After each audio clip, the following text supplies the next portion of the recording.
Yali, everyone. This is Itztli, Ehecatl from Nahuatl.com, and I'm here today to just announce that I'm going to be starting a new lesson series that I'm really, really excited about.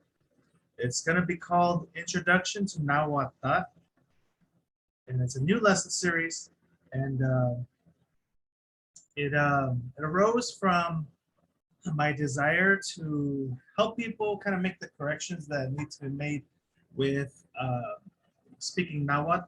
At this point in our community, in the Tanza communities and Chicano communities, Mexicano communities, there's a lot of Nahuatl being revived and being spoken, which is an amazing thing. And along the way, there came up some words that became really, really popular that are not necessarily correct in Nahuatl. And a big part of this is because a lot of times when all these communities started, they were starting from scratch, and they were kind of utilizing a lot of books. And the problem with that is you have millions of Nahuatl speakers today in various places, in Mexico all the way to El Salvador. And the problem is a lot of people kind of just cut them out of the equation. Um, Back 20 years ago, it was not possible to connect with a Nahuatl person as easily as it is today. Now, Nahuatls are online, they have their own groups, they have their own memes. And so it's a lot different environment. So I think a lot of the old words, I think we need to kind of just reevaluate them as a community and correct them. I've noticed, and I've been pointing out on my on my social media groups that the Nahuas are starting to push back on some of these words, especially the words that are problematic for them. And so I think it's really, really important that we're not just focusing on what the books say, but also consulting with those living communities who have been speaking the language, and have been keeping those traditions alive. And so my approach for this lesson series is to kind of combine our knowledge of classical Nahuatl with the knowledge that comes from modern speakers and kind of synthesize them. A lot of times the modern Nahuatl speakers, they get really irritated with scholars who insist on the classical Nahuatl rules, or on the classical Nahuatl spelling. And those modern Nahuatls now have a voice through social media and the internet, and they're making it known. And so I just want to give you that perspective and just make it known, what the problems are and how we could fix them. Just offering solutions as well. And so this is lesson 1. It's going to be introduction to the chorus. We're going to look at some proper greeting alternatives to Huali Tonali, which is very, very popular. And then we're going to look at 2 other words, Ometeo and Nicatlaca. These are also pretty popular words used in non-Indigenous communities. And I want to make it a point to clarify that, there's a lot of words that we can use as an alternative that are valid and that we should learn and embrace. Now, here we have some memes, and I've been posting these memes here online, and when I post them, people have different reactions. Like some people really get upset. Other people just kind of ignore it, So there's really a lot of different reactions I get with this, but people are definitely reacting to these memes. So these memes are from the Nahuatl, the Nahuatl communities, and they're sharing these memes as something critical for how outsiders are using their language. And in the Nahuatl communities, that there's actually a word for outsiders that I think we should all be aware of. And I think a lot of people are reclaiming their indigenous identity and decolonizing and things like that. But it's very important to understand that if you don't live in a native community and you don't speak the language, you're not from that community, well, you are not considered to be, a native person in their eyes. And they call those people coyote, which means coyote. And it's basically, coyote is just a person who is of indigenous descent, but who does not live in a native community. Okay, and so these memes here, this one says, mi mamá me enseñó a decir cualito nali, tlazokamati o meteo. And then you have this, the response here is, tu mama es una tonta. Okay, so that's basically saying like, oh man, you basically don't know what you're talking about, right? And so a lot of people, I think, reacted to that one when I posted it. Again, these memes are coming from Nahua people. These are people from Nahua communities. And then this one is actually going a step further and saying, not only do you not know what you're talking about, but you're a new ager, and a lot of Nahuas are starting to use that. Like, if they, and to me, I think new age is a bigger insult than coyote. But at the same time, I mean, I don't think we should be insulted by coyote. I mean, it's just what it is, like we weren't born in like a Nahua community. So, hey man, at least they're acknowledging that we have indigenous ancestry, right? But new age, I think, takes it a little further. Like, if you say these words, and man, they don't have mercy for that. Like, if you say these, like, in their minds, they automatically think, okay, not only you're a coyote, but you're a new ager as well. And so this one says, Mexicatiawi, a very common phrase in danza communities. This is Qualitonali and Ometeo. Now, the intended meaning of these words in the danza communities, well, Mexicatiawi means, Mexica people moving forward.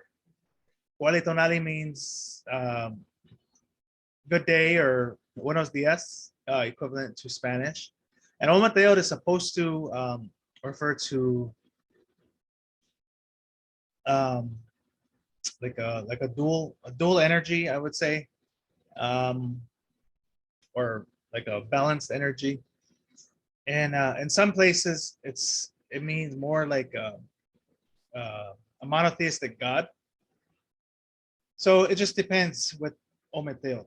Okay, but these are all words that are very common. Now, I just want to point out that I've been studying Nahuatl for like 20 years now, and I know a lot of Nahuatl words, and I'm now starting to kind of intensively become fluent in Nahuatl, and so that was part of my motivation of making this video series as well, is just to make sure that what I'm learning, I'm passing it on as well, because the Nahuatl worldview is completely different from the English or Spanish worldview.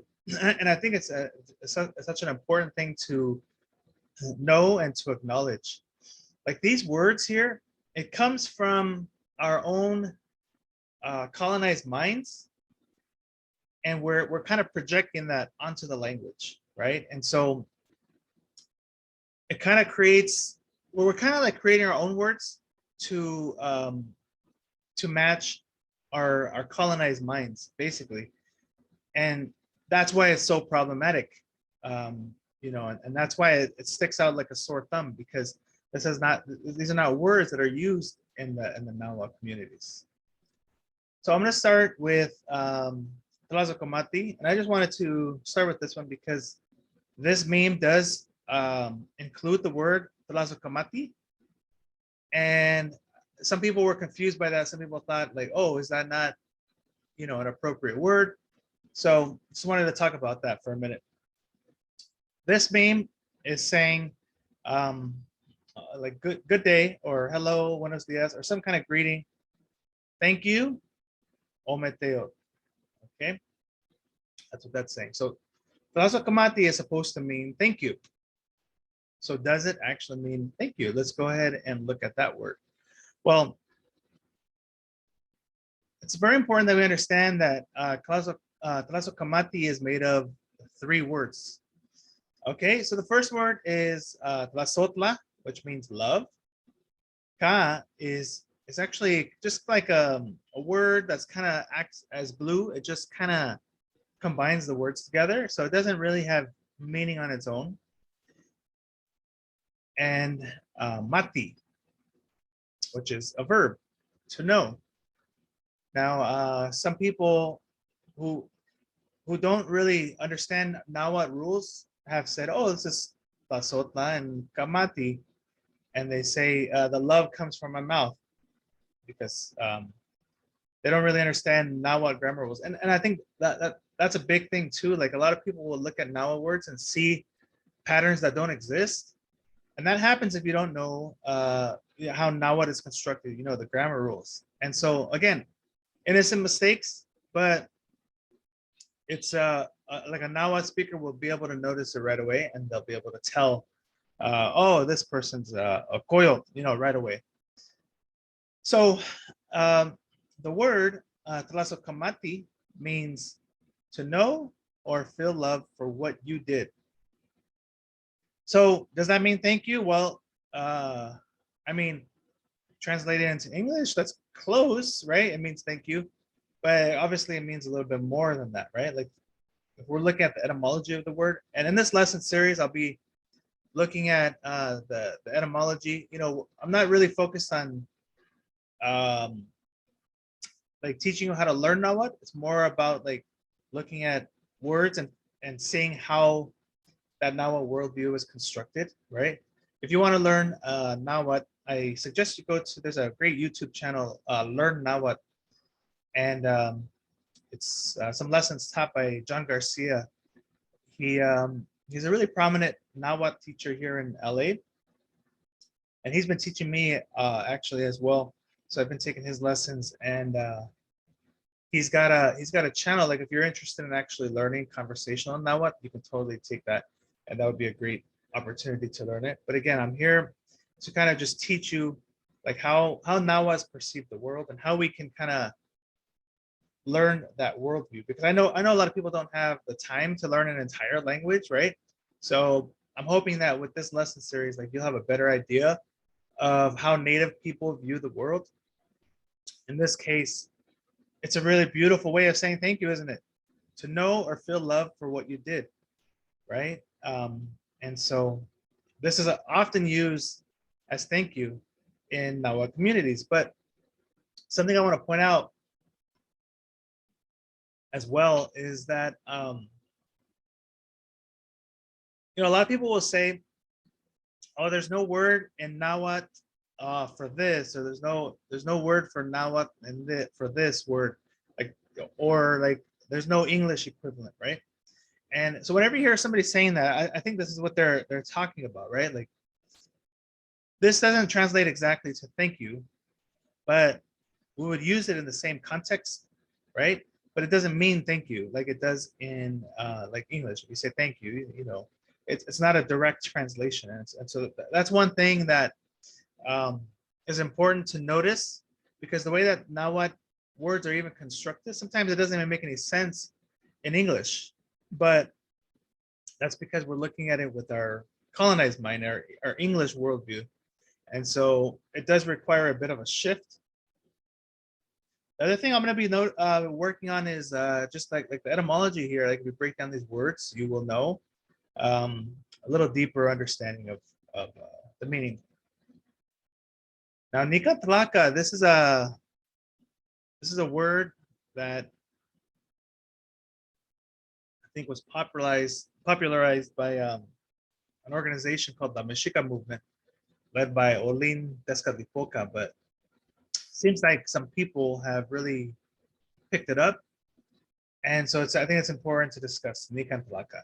Okay, so first of all, Nicantlaka in let me just differentiate for you now that we know what the word means. in Coyote communities, let's say these are non-native communities, like danza groups or indigenous organizations outside of those indigenous communities, they use Nicantalaka to mean a Native American person or indigenous person to this continent of America, right? Of the Americas. So that's how they use it. It's like a pan-indigenous word. Now, it's the reason why it's problematic is because in the context, like if you go to a Nahuatl community and use this word, nobody would interpret Nicantalaka to mean a Native American or indigenous person to the continent. In modern Nahuatl, it means local people or people from here, usually from this particular city. And so they would be confused, if you're using Nicantalaka in that context to mean like all native people, right? Because that's not what it means. And so that's the reason why Nicantalaka is problematic, right? Like there's no consultation with these native groups. It's just picking up a word and giving a new meaning, basically. For for native people, the most important thing was the city they were from. Back in the pre-Columbian days, that was called the Altepet.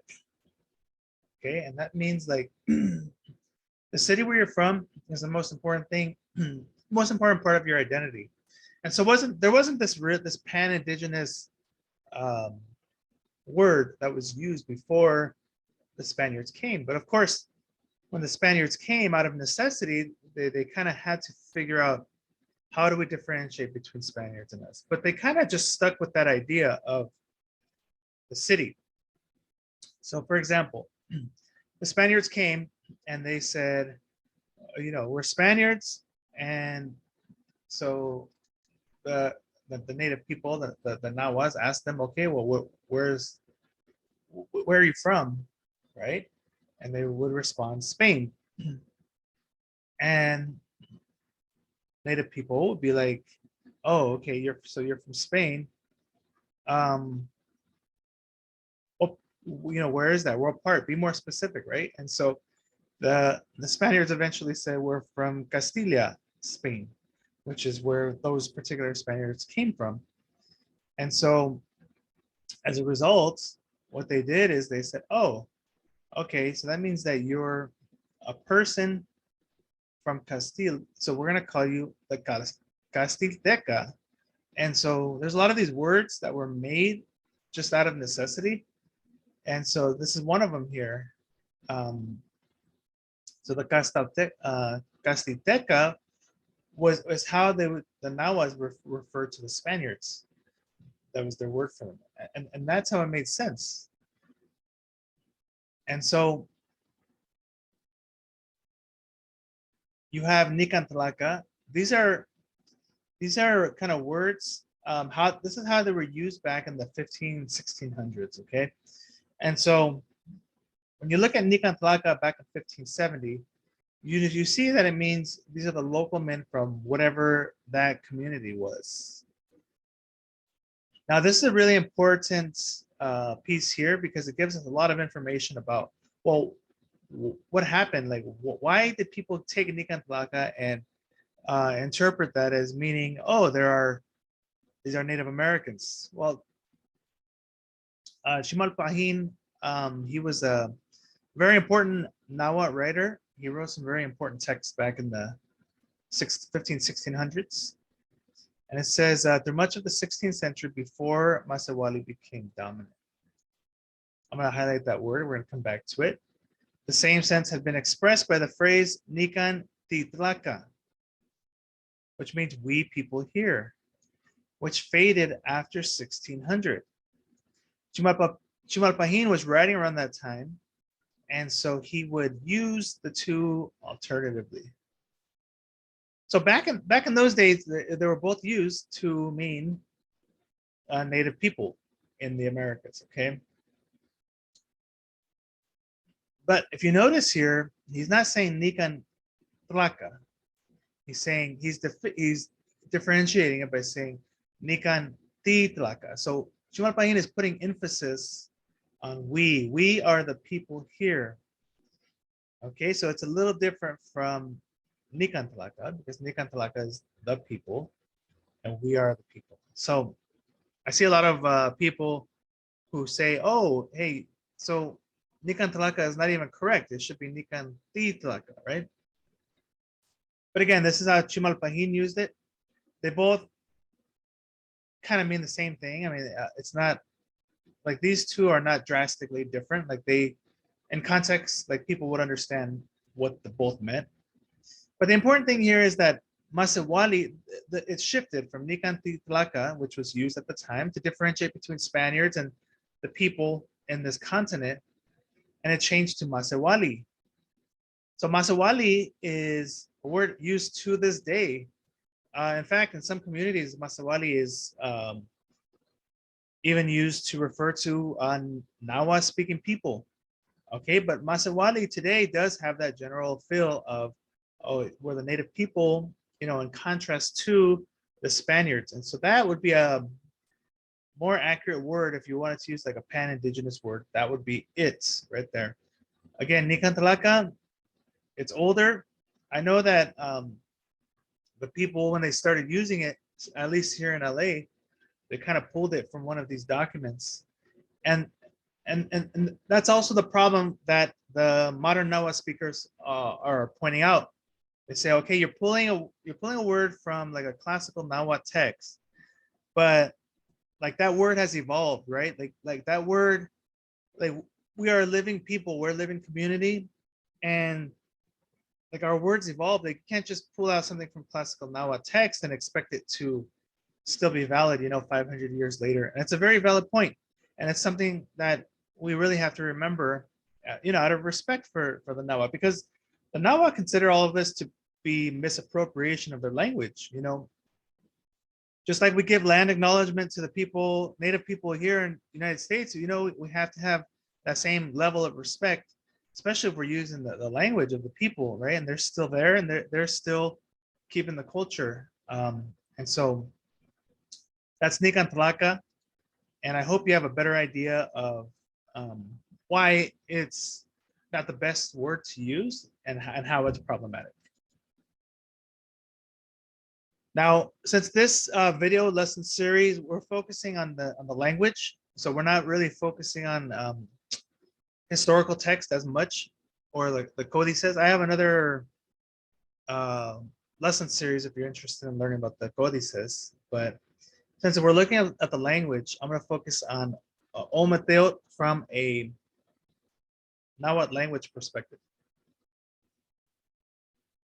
Now, something that happens is, okay, and you know, people are learning about the culture, like they'll learn some Nahuatl words, and then they'll start to construct new words. And if you don't have the knowledge of Nahuatl structure, grammatical structure rules, you know, a lot of times those combination of words are not going to make sense. They're going to be nonsensical if you talk to a modern Nahua speaker. This actually happened to me back, you know, I don't know, 15 years ago or so, when I used to believe that Ometeot was a valid Nahuatl word. I had just read, I was in Mecha in college, and I had just read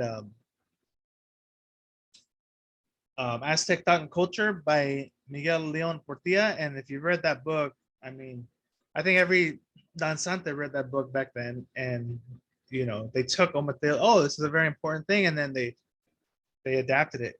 Back then, people were not even using Ometeot in danza circles. It's crazy how quickly these things catch on. But so now you hear Ometeot everywhere, and especially in the danza groups.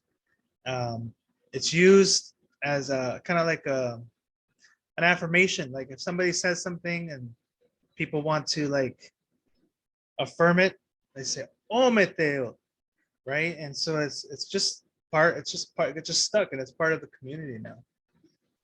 Now, looking at it from the language perspective, Teot, this part right here, is actually a valid word in Nahuatl. In fact, it's a very important word in Nahuatl, back in classical times and also in modern times.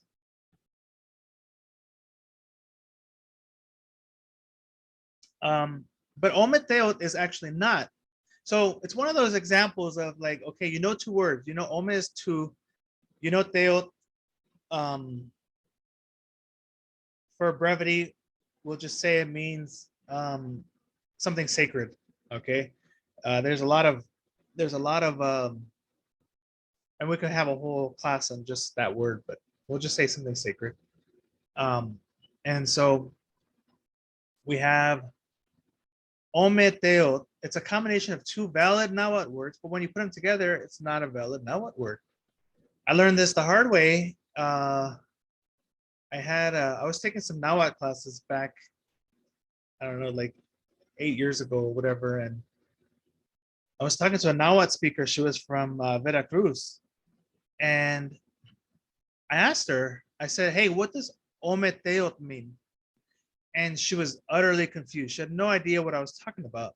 And this was back before, again, its usage became so popular. So it's part of the reason why she probably didn't understand. And yeah, she had no idea what I was saying.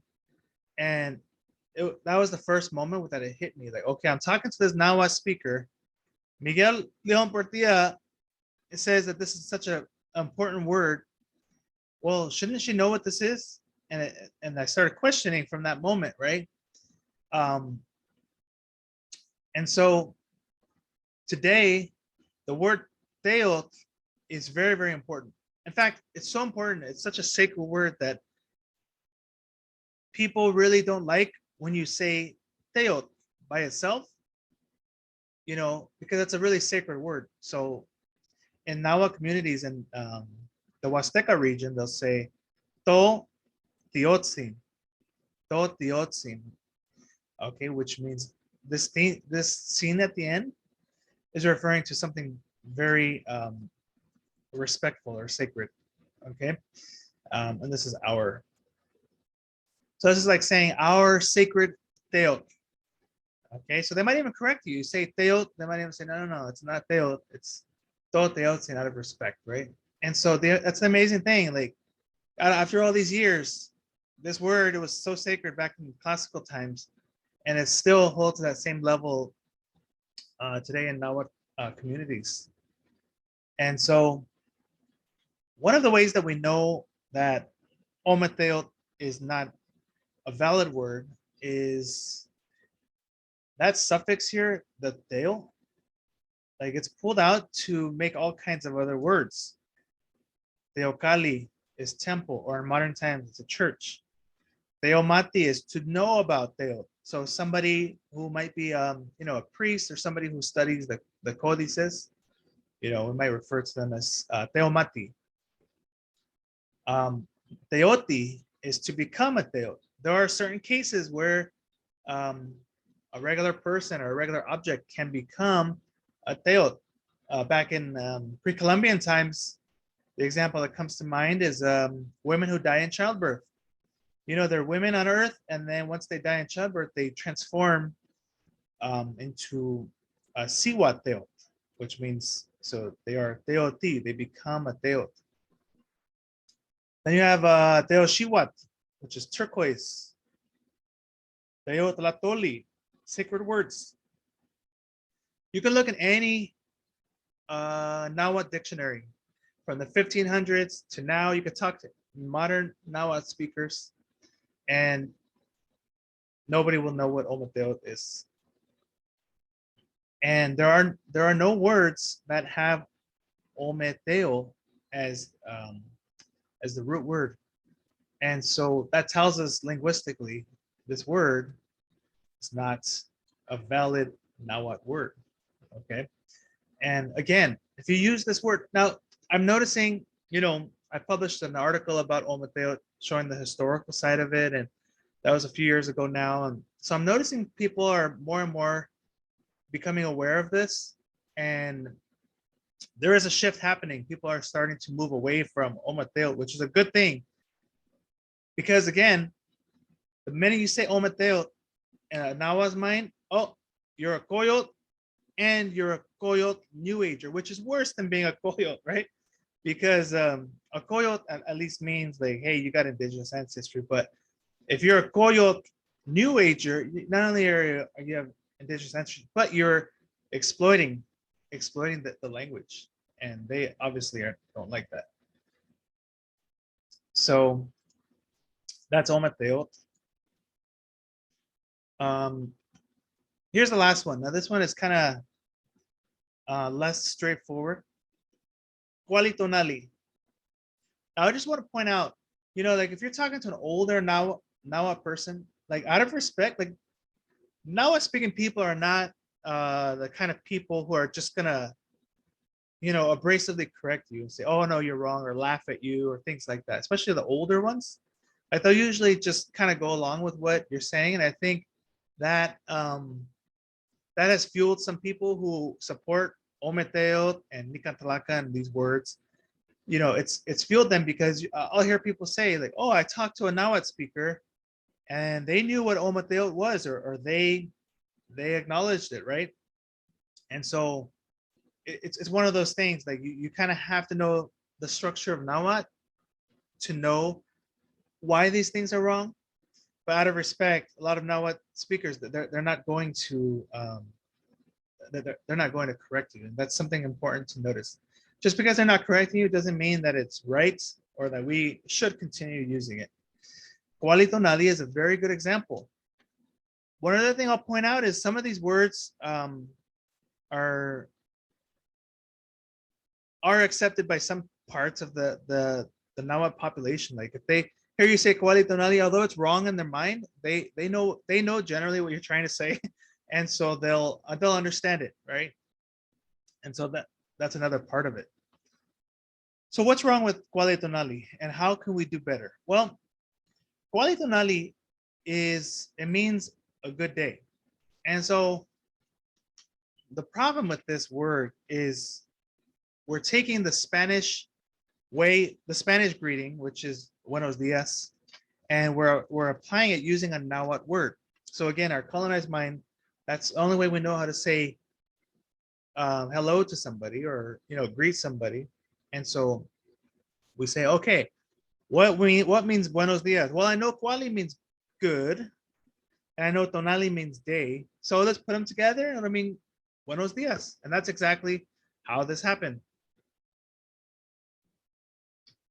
Now, in the Códices and the Florentine Codex, we see that it is used, qualitonali is used to refer to a particularly good day, but this is referring to the calendar. So like, it's like saying like, oh, you were born on a qualitonali, like you were born on a good day. Like there's good days to be born on it. And so that's what that's referring to. So not in the context of a greeting, right? This is the context of describing the quality of a day, which that does make sense. If you're greeting somebody with qualitonali, the context obviously doesn't make sense. It's not the same thing, right? You're not saying a greeting. And it turns out that in Nahuatl, there's actually a particular way to greet somebody. There's various ways of greeting besides qualitonali, so there's a lot of flexibility here. The general rule for greetings is to tell people what you are doing or acknowledge what the other person is doing, which is why it's so open to interpretation, right? So like you say, a person is eating, or you're walking, you might use that as a greeting. It's just an acknowledgement, and people, now when speaking, people recognize that as a greeting. A general alternative that everybody understands is piali. So you say piali, piali. And that's just a general greeting. It's also used for goodbye. Okay, so piali. And that one is safe. We can use that one. Everybody will understand piali. Okay, that means hello or goodbye. It's just a general way of greeting somebody. Now, if you want to go a step further following these rules here, okay, I really like this one. This one is there. There are some there are some Nahuatl communities that are the type of Nahuatl they speak is closer to the classical Nahuatl, which is just considered to be a little bit more formal, I would say. And so this is an example of that. Like this is like if we were able to talk to the people in the 1500s in Tenochtitlan, they would probably greet somebody like this. You know, it's more formal. So it's Tlen, Kitoa, Moyolotsi.